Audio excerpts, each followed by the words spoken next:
ಜಿ5 ಇರುವಾಗ ನೀವು ನಿಮ್ಮ ನೆಚ್ಚಿನ ಶೋಗಳನ್ನ ಎಂದಿಗೂ ಮಿಸ್ ಮಾಡಿಕೊಳ್ಳುವುದಿಲ್ಲ. ಅದು ಸಂಪೂರ್ಣ ಉಚಿತವಾಗಿ. ನಿಮ್ಮ ವಿದ್ಯಾಭ್ಯಾಸಕ್ಕೆ ನಾನು ಹೊಣೆ, ನಿಮ್ಮ ಓದಿಗೆ ನಾನೇ ಜವಾಬ್ದಾರಿ.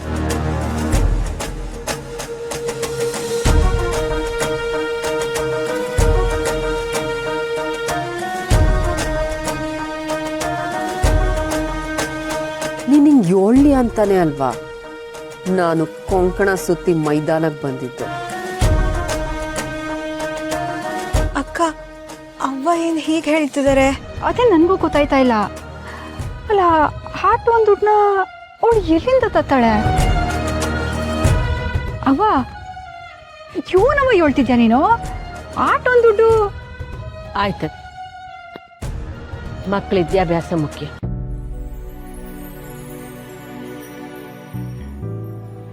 ಹಾಗಾದ್ರೆ ಇನ್ಮೇಲೆ ನಾವು ಓದ್ಬೋದಾ? ನೀವು ಎಲ್ಲಿ ಗಂಟ ಓದ್ತಿರೋ ಅಲ್ಲಿ ಗಂಟ ಓದಿ, ನಾನು ಓದಿಸ್ತೀನಿ. ನಿಮಗೆ ಕೊಟ್ಟಿದ್ದೀವಲ್ಲ ಚೆಕ್ಕು, ಅದಕ್ಕೆ ದುಡ್ಡು ಬಂದು ಬಿದ್ದೇ ಬೀಳ್ತದೆ. ಇದು ಪುಟ್ಟಕ್ಕ ಕೊಟ್ಟಿರೋ ಮಾತು.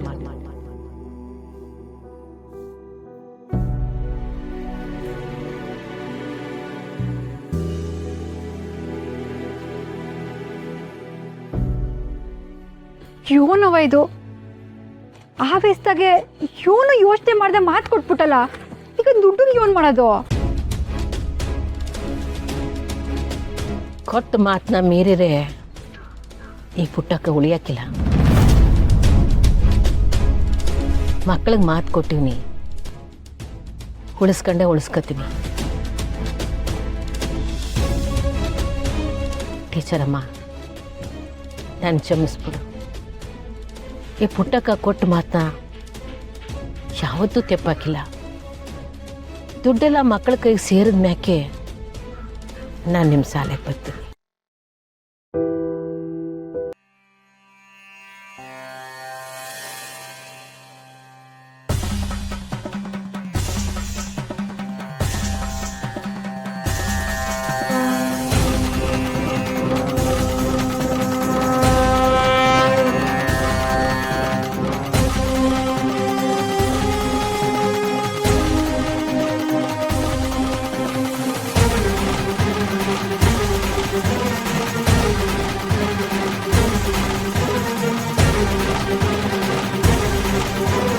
ಪುಟ್ಟಕ್ಕ ಹೊಸಿ ನಿಂತ್ಕೋ.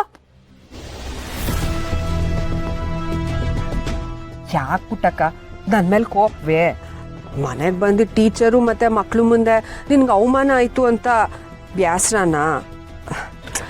ಆಯ್ತು ಬಿಡು ಪುಟ್ಟಕ್ಕ, ಕ್ಷಮಿಸ್ಬಿಡು ನನ್ನ. ಇರ್ಲಿ ಬಿಡು, ಆಗೋಯ್ತು. ಇದೇ ನೋಡು ನನಗೆ ನಿನ್ನಲ್ಲಿ ಇಷ್ಟ ಆಗೋ ಗುಣ ಅಂತಂದ್ರೆ. ನೀನೇ ಯೋಚನೆ ಮಾಡು ಪುಟ್ಟಕ್ಕ, ನಾನು ಏನಾದರೂ ನಿನ್ನ ತಡಿಲಿಲ್ಲ ಅಂತಂದಿದ್ರೆ ಶಾಲೆಯಲ್ಲಿ 8 ಜನದ ಮುಂದೆ ನಿನ್ಗೆ ಅವಮಾನ ಆಗ್ತಿರ್ಲಿಲ್ವೇ?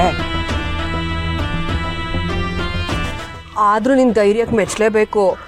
ಆಟೋನ್ ಮಕ್ಕಳು ವಿದ್ಯಾಭ್ಯಾಸಕ್ಕೆ ದುಡ್ಡು ಕೊಡೋದು ಅಂತಂದರೆ ಏನು ಹುಡುಗಾಟವೇ? ನಿನ್ನ ಜಾಗದಲ್ಲಿ ನಾನು ನಿಂದಿದ್ದಿದ್ರೆ ಈ ಥರ ಬಂಡು ಧೈರ್ಯ ಮಾಡ್ತಿರ್ಲಿಲ್ಲ ಬಿಡು. ಯೋನ್ ಮಾಡೋದವ, ಇದು ನನ್ನ ಮಗಳ ಹೆಸರನ್ನ ಕೊಟ್ಟಿರೋ ಮಾತು. ಯೋಟೆ ಕಷ್ಟ ಆದರೂ ನಡೆಸಲೇಬೇಕು. ಅದು ದಿಟ್ಟುವೆ. ಸ್ನೇಹ ಬದುಕಿರೋವರೆಗೂ ಬೇರೆ ಅವ್ರಿಗೆ ಬೆಳಕಾಗಿ ಹೋಗಿರೋಳು. ಜಿ5 ಆಪ್ ಡೌನ್ಲೋಡ್ ಮಾಡಿ ಎಲ್ಲಾ ಸಂಚಿಕೆಗಳನ್ನು ಸಂಪೂರ್ಣ ಉಚಿತವಾಗಿ ನೋಡಿ.